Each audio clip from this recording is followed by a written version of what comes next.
బ్రహ్మోత్సవం ఇది బ్రహ్మోత్సవం బ్రహ్మాండ నాయకుని బ్రహ్మోత్సవం బ్రహ్మోత్సవం ఇది బ్రహ్మోత్సవం బ్రహ్మాండ నాయకుని బ్రహ్మోత్సవం.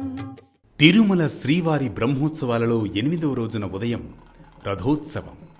ఉభయ దేవేరులతో మలయప్ప స్వామి మహోన్నత రథంపై అధిష్ఠించి ఆలయ వీధులలో భక్తులకు తన కరుణా కటాక్షాలను అనుగ్రహిస్తున్నారు. అనాది కాలం నుండి రాజులకు రథ సంచారం ప్రసిద్ధం. యుద్ధాలలో కూడా విరివిగా రథ సంచారం జరిగినట్లు భారతాది గ్రంథాలు వివరిస్తాయి. శ్రీహరి గరుడ ధ్వజుడై 4 గుర్రాలు పూంచిన రథంపై విహరిస్తాడు. ఇక ప్రసిద్ధ దేవాలయాలలో ఉత్సవ వేళల్లో దేవుని ఉత్సవమూర్తిని రథంపై ఉంచి ఊరేగించే ఆచారం ఆగమశాస్త్ర సిద్ధమై బహుళ ప్రచారంలో ఉంది. ఈ నేపథ్యంలో తిరుమలలో రథోత్సవం ప్రసిద్ధమైనది.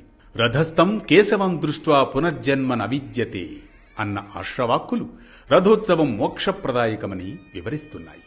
రథానికి తాడు కట్టి వీధుల్లో భక్తులు అధికారులు అందరూ రథాన్ని ముందుకు లాగుతారు. రథోత్సవానికి విశిష్టమైన ఆధ్యాత్మిక అర్థం ఉంది. కఠోపనిషత్తులో ఆత్మకు శరీరానికి ఉండే సంబంధాన్ని రథరూపకల్పనతో వివరించడం జరుగుతుంది. ఆత్మ రథికుడు, శరీరమే రథం, బుద్ధి సారథి, మనస్సు పగ్గం, ఇంద్రియాలే గుర్రాలు, విషయాలే వీధులు.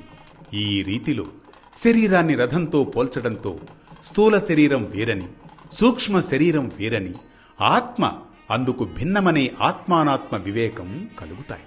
రథోత్సవంలో ముఖ్యంగా కలిగే తత్వసారమిదే.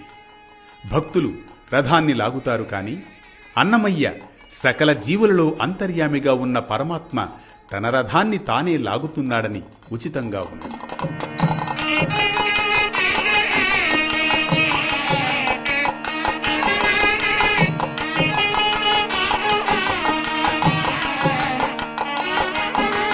ఇక బ్రహ్మోత్సవాలలో 8వ రోజు రాత్రి 7 కొండలవాడు తిరువీధులలో అశ్వారూఢుడై విహరిస్తాడు. జంతువులలో మిక్కిలి వేగంగల జంతువు అశ్వం. అనాదిగా మానవుడు అశ్వాలను వాహనాలుగా వినియోగించాడు. ఆధునిక వాహన సౌకర్యాలకు ముందు అశ్వాలే వాహనాలు. విడి ప్రయాణాలకే కాక రథ గమనాలకు కూడా అశ్వాలు ఉపకరించేవి. ఆశ్విక దళం యుద్ధాలలో ప్రధానంగా ఉండేది. భగవానుని అవతారాలు 10 ప్రసిద్ధమైనవి. చివరి అవతారం కల్కి. కలియుగాంతంలో కల్కి రూపం ధరించి కత్తి చేతబూని అశ్వవాహనంపై స్వామి దుష్టజన సంహారం చేస్తాడని పురాణాలు చెబుతున్నాయి. బ్రహ్మోత్సవం ఇది బ్రహ్మోత్సవం